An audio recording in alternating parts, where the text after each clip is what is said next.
Hi Chris, it's John Yates here from Fresh Start Motorcycle in Atherton. I'd like to ask you some questions about check tests. Firstly, if an ERS certified instructor gets a minimum of 43 on a CBT check test, will they need to do another ERS check test? My other question relates to the fact that ERS instructors are often effectively competing with lesser qualified advanced non-professional rider training bodies.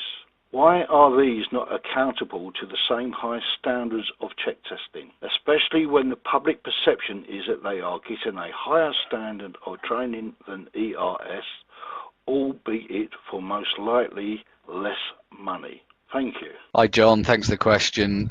In short, no you won't. The 43 was the minimum requirement for a standards check pass if you are an ERS instructor. We don't want to overburden you with check tests, and ideally you take a check test on an ERS session so we can actually see you delivering ERS. But if that's not possible, then as we stated previously, we will accept a CBT check test. So in short, no, you won't be burdened with an extra check test. At the end of the day, DVSA regulates CBT and DAS training. As part of those regulations, you receive regular check tests, the one in the 4 years or more often if we're doing an unannounced visit. We do go out with IM and ROSPA and we do have a look at the level of training that they deliver.